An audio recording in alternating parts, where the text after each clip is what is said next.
ఓం శుక్లాంబరధరం విష్ణుం శశివర్ణం చతుర్భుజం ప్రసన్నవదనం ధ్యాయేత్ సర్వవిఘ్నోపశాంతయే. కార్తీక పురాణం 7వ అధ్యాయం మాసమహాత్మ్యం. శ్రీ వశిష్ఠుల వారు దీపదాన మహాత్మ్యం వివరించిన తర్వాత పుష్పార్చన దీపారాధనాది విధులను గూర్చి వివరించ ప్రారంభించారు. రాజా, కార్తీక మహాత్మ్యాన్ని సంగ్రహంగా వివరిస్తాను, సావధాన చిత్తంతో విను. కమలలోచనుడైన శ్రీ మహావిష్ణువును ఈ మాసంలో కలువపూలతో పూజించేవారి ఇంట లక్ష్మీదేవి శ్రీమన్నారాయణ అనుగ్రహ విశేషం వల్ల స్థిర నివాసం ఏర్పరచుకుంటుంది. తరగని సంపదలు ఏర్పడతాయి. దేవదేవులైన శ్రీమన్నారాయణ్ణి కార్తీక మాసంలో తులసి దళాలతో కానీ జాజి పువ్వులతో కానీ పూజించినట్లయితే జనన మరణ చక్రాన్నుండి విముక్తి కలిగి పరమపదాన్ని పొందుతారు. అటువంటి వారికి పునర్జన్మ ఉండదు. సర్వాంతర్యామి సర్వేశ్వరుడు అయిన సదాశివుని కార్తీక మాసంలో బిల్వ దళాలతో అర్చించిన వారు జన్మరహితమైన ముక్తిని పొందుతారు. కార్తీక మాసంలో ఫలదానం చేసినట్లయితే సూర్యరశ్మికి చీకట్లు పారిపోయిన విధంగా ఫలదానం వల్ల తొలగిపోతాయి. కార్తీక మాసంలో శ్రీమన్నారాయణ భక్తితో ఉసిరిక చెట్టు నీడలో భక్తితో పూజించిన వారిని నరకాధిపతి అయిన యమధర్మరాజు తలెత్తి కూడా చూడలేడు. అనగా నరక బాధలు కలగకుండా మహదానంద స్థితి కలుగుతుంది. కార్తీక మాసంలో శాలగ్రామాన్ని తులసీ దళాలతో అర్చించినవాడు ధన్యుడవుతాడు. నా సంశయ. ఈ విషయంలో ఏ విధమైన సందేహం లేదు. భక్తి శ్రద్ధలతో కార్తీక మాసాన బ్రాహ్మణులతో వనభోజనం చేసిన వారికి వారు ఆర్జించుకున్న కోట్ల కొలది పాపాలు సైతం నశించిపోతాయి. ఉసిరిక చెట్టు క్రింద శాలగ్రామార్చన చేసి సజ్జనులతో వనభోజనం చేసినట్లయితే వైకుంఠం ప్రాప్తిస్తుంది. కార్తీక మాసంలో భక్తితో భగవంతుని సన్నిధానంలో మామిడి తోరణాలు కట్టి శాలగ్రామాల్ని పూజించటం వల్ల ఉత్తమ గతి ప్రాప్తిస్తుంది. అంతేకాకుండా ఈ కార్తీక మాసంలో విష్ణు మంటపానికి అరటి స్తంభాలు కట్టి వారిని పువ్వులతో అలంకరించి కానీ శాలగ్రామాన్ని అర్చించేవారు ఉత్తమ లోకాలను పొందుతారు. కార్తీక మాసంలో కేశవునికి ఒక్క మారైనప్పటికీ హృదయపూర్వకంగా నమస్కరించిన వారి పాపాలు తొలగిపోతాయి. అంతేకాకుండా అశ్వమేధ యాగం చేసినంత ఫలితం దక్కుతుంది. కార్తీక మాసాన భగవంతుని మ్రోల జపం, హోమం, దేవతార్చన చేసేవారు తమ పితృదేవతలతో సహితంగా వైకుంఠాన్ని పొందుతారు.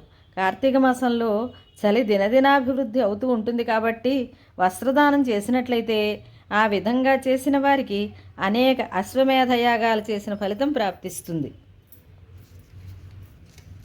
కార్తీక మాసంలో విష్ణు దేవాలయ శిఖరాన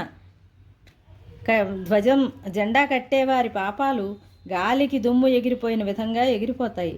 నాయన, కార్తీక మాసంలో తెల్లని అగసిపూలతో కానీ నల్లని అగసిపూలతో కానీ విష్ణు పూజను నిర్వర్తించిన వారికి 10,000 యజ్ఞాల వల్ల ప్రాప్తించే ఫలితం ప్రాప్తిస్తుంది. తులసి కోట ముందు ఆవు పేడతో అలికి శంఖం, పద్మం, స్వస్తికాది ముగ్గులు పెట్టి అలంకరించిన స్త్రీలు విష్ణు భక్తురాండ్రవుతారు. కార్తీక శుద్ధ చతుర్దశి ఎందు కార్తీక బహుళ చతుర్దశి ఎందు విష్ణుమ్రోల దీపారాధన చేయటం వల్ల కలిగే ఫలితాన్ని వర్ణించటానికి సృష్టికర్త అయిన బ్రహ్మదేవునికి కూడా సాధ్యం కాదు. కార్తీక చతుర్దశి యందు ప్రమిదలో కొన్ని నువ్వు గింజలు వేసి అగసి పువ్వులు ఉంచి విష్ణు ఆలయంలో దీపాన్ని వెలిగించి శ్రీమన్నారాయణకు దీపారాధన చేయాలి. కార్తీక పౌర్ణమి నాడు జిల్లేడు పువ్వులతో శివారాధన చేసిన వారికి దీర్ఘాయుర్దాయం కలుగుతుంది. మరణానంతరం శివ సాయుధ్యం ప్రాప్తిస్తుంది. కార్తీక మాసంలో మల్లె పువ్వులతో మాధవుణ్ణి అర్చించినట్లయితే సూర్యోదయం వల్ల చీకట్లు చెల్లాచెదురైపోయిన విధంగా అన్ని పాపాలు అంతరించిపోతాయి. తులసి కాష్టంతో తీసిన గంధాన్ని శ్రీమన్నారాయణకు అర్పించినట్లయితే పాప విముక్తి కలుగుతుంది. విష్ణు సాయుధ్యం పొందుతారు. కార్తీక మాసంలో విష్ణుమూర్తి మ్రోల నర్తకుని వలె నాట్యం చేసినట్లయితే జన్మాంతరార్జితమైన పాపాల నుండి విముక్తి కలుగుతుంది. ఓ రాజా, కార్తీక మాసంలో విష్ణు దేవాలయాన్ని అందంగా అలంకరించిన వారు వైకుంఠంలో విష్ణు సాయుధ్యం పొందుతారు.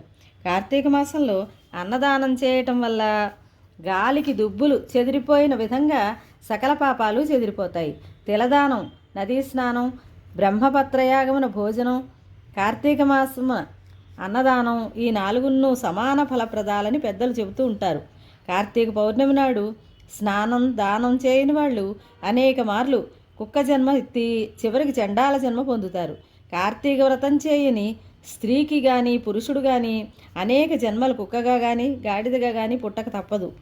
కార్తీక పూర్ణమి నాడు భక్తవత్సలుండైన శ్రీమన్నారాయణ్ణి కదంబ పుష్పాలతో పూజించిన పుణ్యాత్ములు సూర్యమండలాన్ని ఛేదించుకుని పోయి స్వర్గలోకంలో సుఖాలు అనుభవిస్తారు. కార్తీక మాసంలో సర్వజగద్రక్షకుడైన శ్రీమన్నారాయణ్ణి భక్తితో మొగలి పువ్వులతో ఆరాధించినట్లయితే 7 జన్మల పర్యంతం వేదాంగ పారంగుతుడైన బ్రాహ్మణ జన్మలు ప్రాప్తిస్తాయి. శ్రీమన్నారాయణ్ణి 1000 దళాలు గల కమలాలతో కార్తీక మాసంలో పూజించే మానవులు దీర్ఘాయువును పొంది తుదకు సూర్యలోకం పొందుతారు. అగసి పువ్వులతో స్వామిని అలంకరించి ఆ విధంగా అలంకరించిన విష్ణు ప్రతిమను భుజమున దాల్చిన వారు స్వర్గాధిపత్యం పొందుతారు. స్త్రీలు కానీ పురుషులు కానీ పూలమాలలతో తులసీదళాలతో విష్ణు భగవాన్ని పూజించినట్లయితే సకల పాపాలు తొలగిపోయి విష్ణు పదం పొందుతారు. కార్తీక మాసంలో అధమం ఆదివారం నాడైనా స్నానం చేయాలి. ఆ విధంగా చేసినంత మాత్రాన నెలంతా స్నానం చేసినంత ఫలితం ప్రాప్తిస్తుంది. కార్తీక మాసం యొక్క మొదటి దినాన అంటే శుద్ధపాడ్యమి నాడు, మధ్య దినాన పౌర్ణమి రోజు, కడపటి దినాన చతుర్దశి స్నానం చేసినట్లయితే ఆ మాసమంతా స్నానం చేసినంత ఫలితం దక్కుతుంది. ఆ విధంగా కూడా చేయటానికి శక్తి చాలకపోయినట్లయితే చివరికి కార్తీక మాసమంతా ఆ మాస మహాత్మ్యాన్ని వినటం వల్ల సకల పాపాలు తొలగిపోతాయి. మరి కార్తీక మాసంలో దేవాలయంలో దీపాల వరుస నేర్పించే మానవుల పాపాలు కూడా నశించిపోతాయి. ఈ విషయంలో ఏ విధమైన సందేహం అక్కర్లేదు. కార్తీక మాసంలో విష్ణు పూజ నిమిత్తం మనోవాక్కాయ కర్మల వల్ల తోడ్పడేవారు స్వర్గవాస ఫలితాన్ని పొందుతారు. గంధం, పుష్పం, ధూపం, దీపం మొదలైన అలంకారాలతో కార్తీక మాసంలో విష్ణు భగవాన్కు భక్తిపూర్వకంగా అర్చించి ఆరాధించేవారు శాశ్వతమైన విష్ణు పదం పొందుతారు. కార్తీక మాసంలో విష్ణు భగవాను మ్రోల జపతపాలు గావించని మానవుడు అనేక జన్మలు నక్కగా పుట్టాల్సి వస్తుంది. ఏ మానవులు కార్తీక మాసంలో విష్ణు భగవాను మ్రోల ప్రదోషకాలంలో పురాణ కాలక్షేపం చేస్తారో వారు హరిమందిరం చేరుకుంటారు. ఈ మాసంలో సాయంకాల వేళ ఎందు గాని స్తోత్రపాఠాలను పారాయణం చేసిన వారు స్వర్గ సుఖాలు అనుభవించి అనంతరం శాశ్వత ముక్తిని పొందుతారు.